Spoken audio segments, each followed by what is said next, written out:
matur nuwun Nduk Niken, terima kasih. Awet to sehat, awet to kumbiran, awet to laris. Amin. Jaga kesehatan ya, Nduk. Mas Ido, Mas Bayu, matur nuwun sanget. Nggih. Bapanipun ayo padha ndonga. Panjenenganipun Bapak Gunaryanto sak kulawarga tansah manggih rahayu wilujeng niskala. Amin. Sumarambah para warga ing keras sakiwatenganipun tinebih no ing durga sekala cinaket no ing bagya mulya rumah. Amin. Mas Yuda nduwèni apa? Mugi keluargaken Bapak Carik ugi mandhapipun dumateng temanten sarimbit anggenipun mangun samadyaning Beberan Agung saestu pinaringan berkah rahayuning Gusti cinaket ing bagya mulya tinebih ing suker sakit binuncal ing sial jangkal pikantuk rejeki ingkang halal atut runtut rerentengan kaken-kaken ninen-ninen. Amin amin amin. Sampai ketemu di lain kesempatan. Siap. Monggo sowan-sowanan.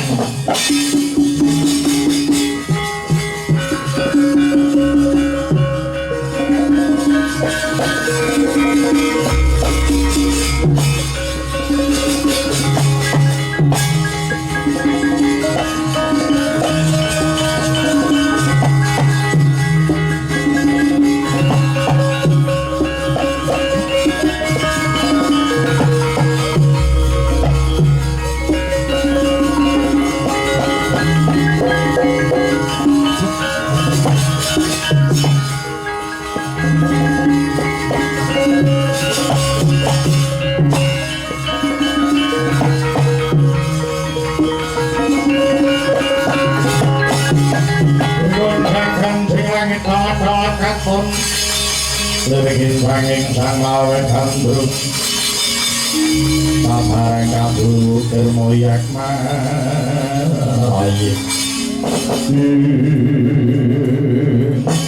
Ben cuma dong jauh ini sa anak kula kok diseragami ini wis ndak pundi nggih ngare nadate sandalane ra apa-apa saiki selopan barat nanti ewuh lek mlaku sikilku jakal wis lope keri takunan harus sikil kuwi takunan niki kok kene nggih jas pantalonan niku ten apa pokoknya nggo sapalinan setelan kabeh Kakang Semar nggih Nala Gareng nggih Petruk Nun Bagong Dalet Wani si orang tak kanti orang liya bakal kanti Jagong Manten. Jagong Manten? Iya. Mantene sinten? Orang liya mantene Bapak Durna. Akhire kok bareng.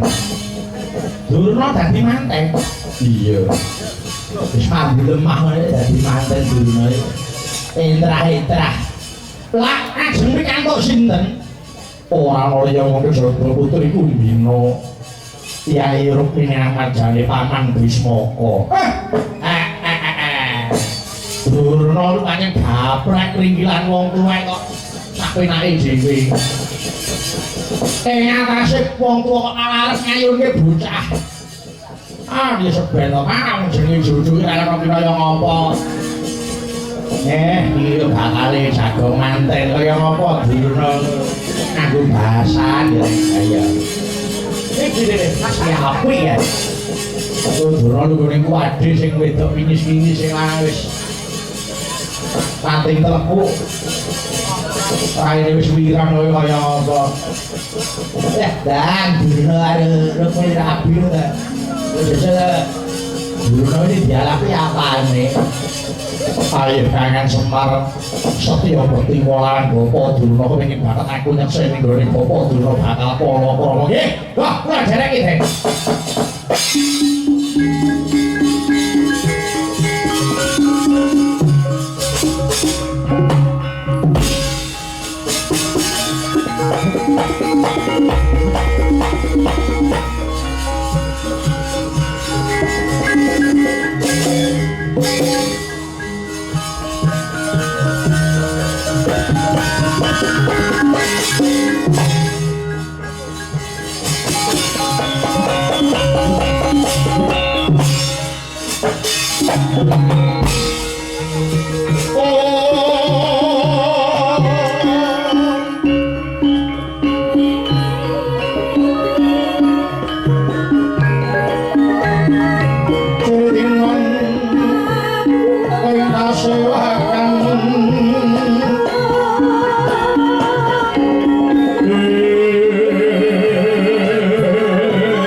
prabawaning ratri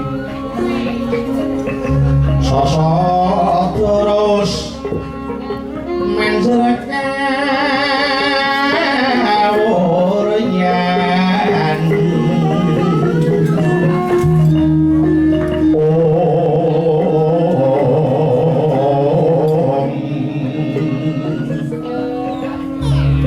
Tanku siwa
langsung mau mengadi luwih anak kula Kurwati rawuh paduka kula ngaturaken karaharjan nggih. Nggih, Paman Prabu Wismoko karaharja sawan kula niskala. Sungkem kula ngunjuk Paman Prabu. Nggih, sampun kula tampi sungkem paduka anak kula Kurwati. Yai Durna padha raharja. Raja sawan kula Kanjeng Rama Marsepuh. Kanjeng Rama Marsepuh. Raja sawan kula niskala sungkem kula matur Kanjeng Rama Marsepuh. Boyo wis kaya adate wae. Kok dadak ngane-ane cukup Kakang Prabu ngono wae kok dadak Rama Marsepuh. Menawi kula ngantos ngrungkak kula dhateng Prabu Mula calon maratuwa. Kuat menapa yang badhe kula sandang calon Marsepuh? Ya, ora dadi apa. Pati sengkuni inggih rada randhat sowanmu nyuwun pangapunten. Nanging dipun gigah dirasana. Oh, ngono inggih. Nyuwun pangapunten sungkem kula. Ya, wis tak tampa. Tumibas padha-padha sengkuni inggih. Anak kula Kurwati nggih kados pundi wonten wigatos menapa dene paduka sanga pengawak Bajra.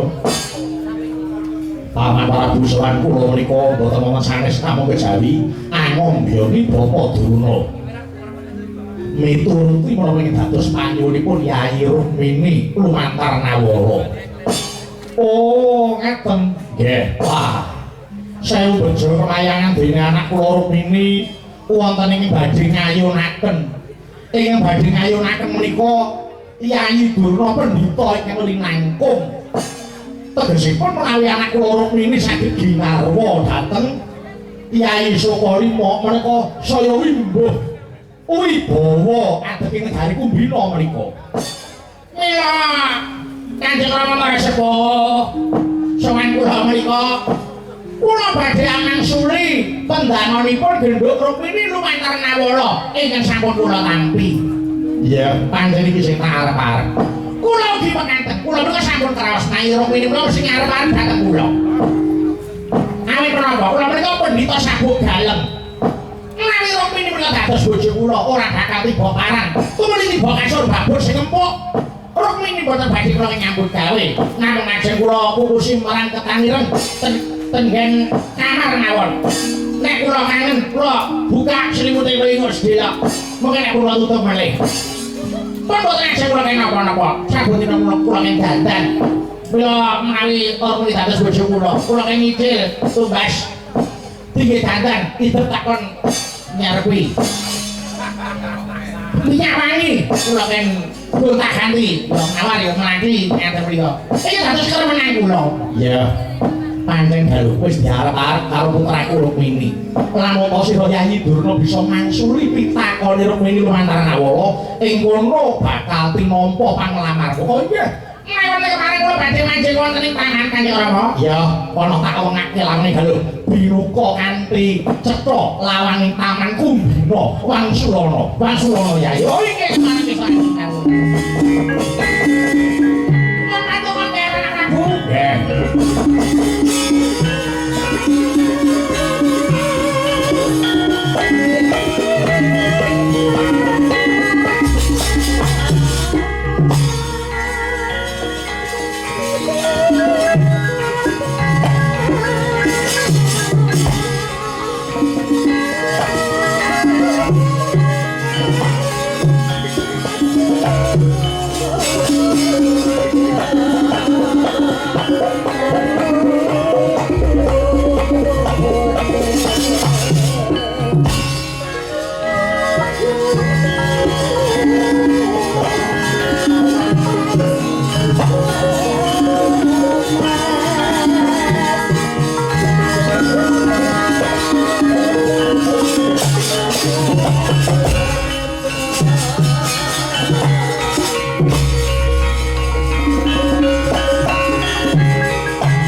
terus aku sang Hyang Utama mangkono sang Rama murka nyelengepo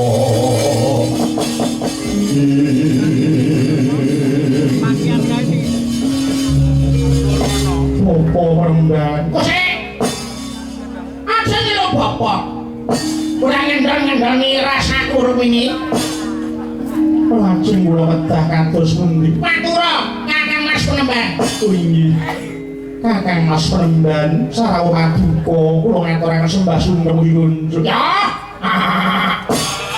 wis tak tampa sungkem Rukmini panestune pun Kakang calon pengayomanmu tampan ana ya Nduk inggih sangat angin kula mundi Kakang Mas Penemban ya Kakang Mas Penemban nganti kok anyeles pikiranku ayem atiku anyeles sateman dadekake liya-liyane bisa duweni greget urip meneh atiku iki kula sampun ngantur-antur dhateng paduka Amang Suli menapa ingin dados pitaken kula lumantar Nawala sampun dipun tampi menapa dereng Nduk layangmu wis tak waca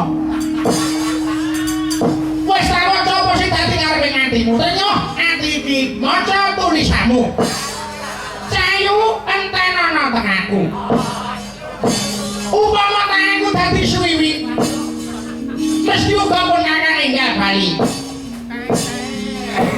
Rama itu sapa sing ora kangen karo kowe mesti aku yo perlu kangen nggih kula emas tekan kene iki monggo pengen mangsuli sing dadi pitakonmu monggo Kakang Penemban keparenga Amang Suli menapa ingin dados pitaken kula mantar Nawala ya aja kuwatir kuwi bab sing ora bot kanggone aku pitakonmu kuwi enteng banget mulai makaten Penemban enggal kadhawuhna dhateng kula bilih mangke jumbuh kalian ing kula pikajengaken kula kelaman sedya kula madosi dhateng paduka Sang Penemban ngene kowe takon apa sing jatine tembung lanang Inggih.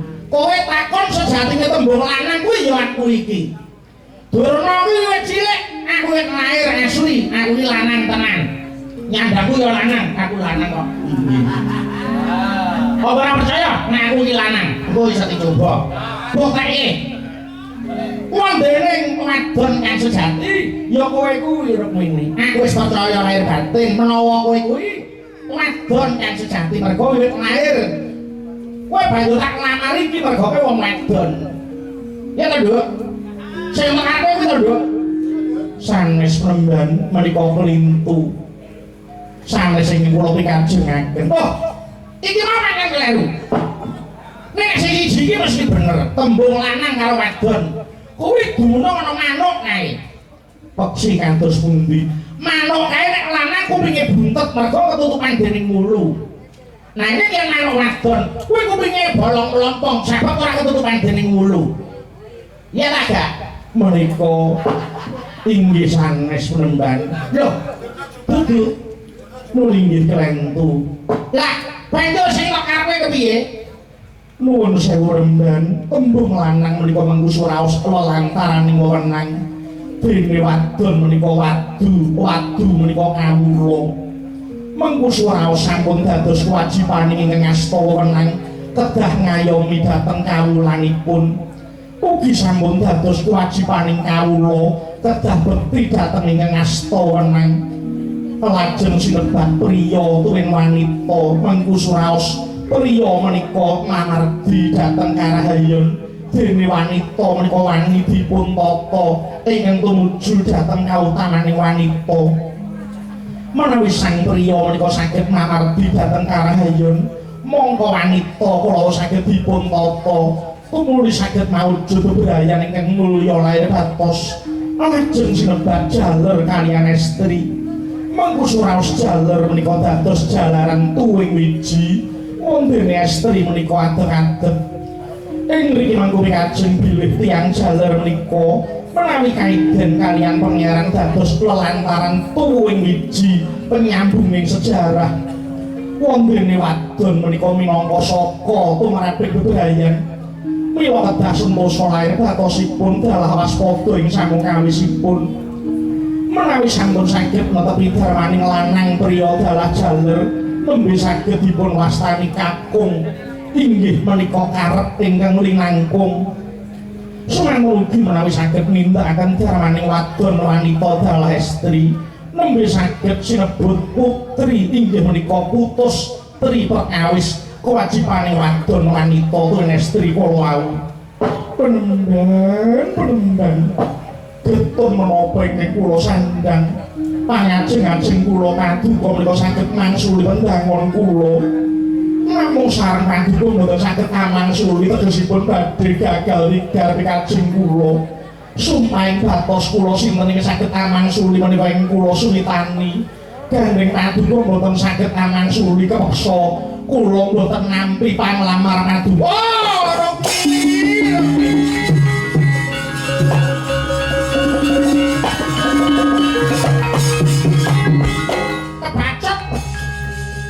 kowe mung arep mirang-mirangke Durna, caramu kaya ngono kuwi. Kowe ora ngerti kok oleh kutata-tata budal sok Ngastina. Aku wis ngabarke ning kanca ora nek aku arep rabi. Apa sih bareng gagal meneh? Kowe apa ora nyeman karo aku? Aku ki lho terus sempurna nek isin. Yen aku dilare rabi ora sida. Meneh ora sida meneh. Aku wis entek dadah nek omah nek apa-apa nggo ganduri wong wedok kaya kowe kuwi. Salah wong dudu apa-apane kok diragati.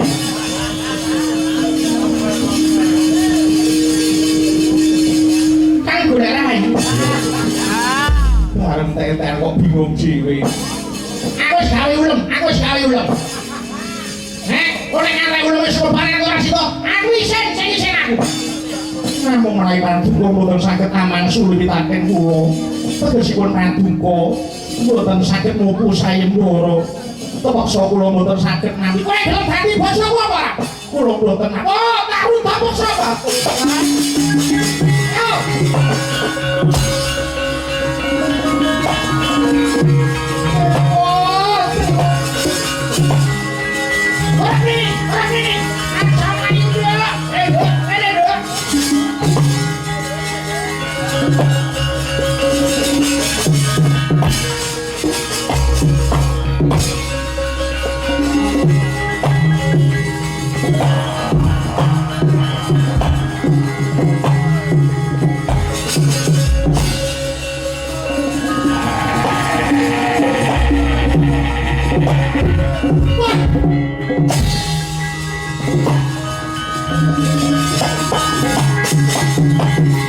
Pendhita orang ringsik, pendhita orang duwe rasa.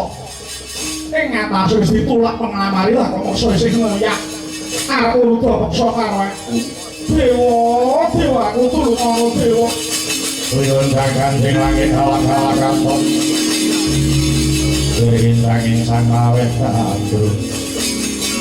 Durung adoh kon kula manyu.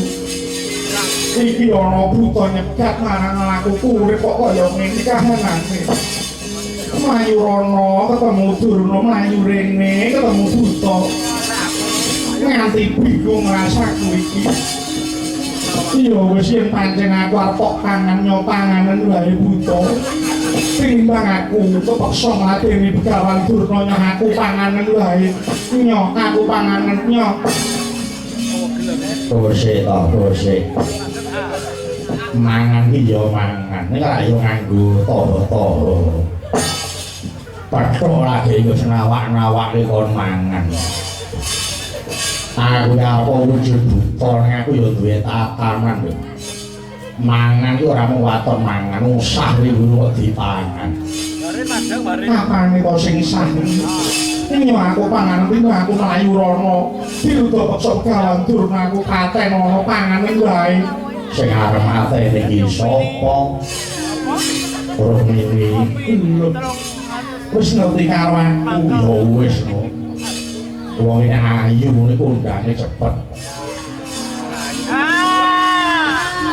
Wong iki ayu ngono kuwi.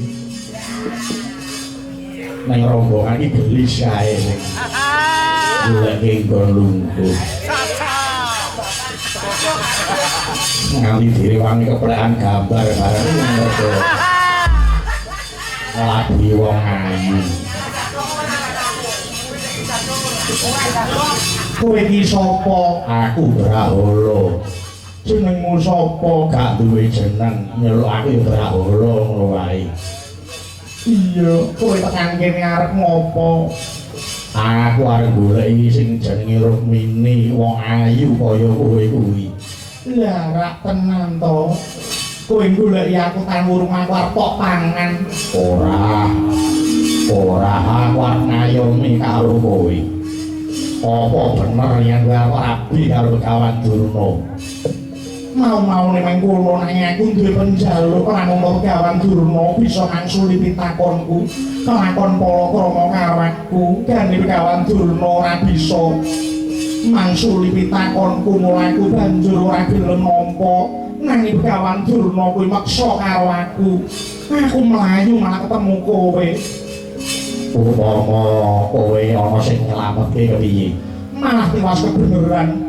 Sapa sing nyelametke aku yen wadon bakal tak aku sedulur Sinaradi. Nek lanang aku saguh ngladeni kaya sakataning bojo. Sumpah. Apane sumpah? Tenang kok ora kandhamu. Tenin. Iya. Nggo ngapusi. Nek lagi butuh ngono kuwi wong wadon iku kok manut nek karo sing lanang. Nek ayo turutan kok ngenyi karo aku. Kok alasan kowe lemu ora tau adus kok. Gak. Aku gak ngono. Aku nampa kowe lahir batin umpama kowe gelem ngrungi aku, tenan. Iya, kowe gak isin karo aku. Ora yen aku iso nulungi kowe. Aku rabi men rapo wae.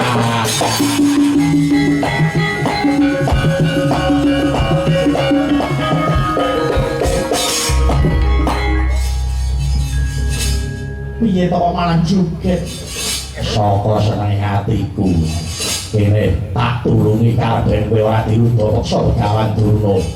Carane kepiye kowe beli ana ali-ali kuwene. Kowe beli ana ali-ali monggo Begawan Durna lak gurak iya aku manut tulung ana ya Brahmana.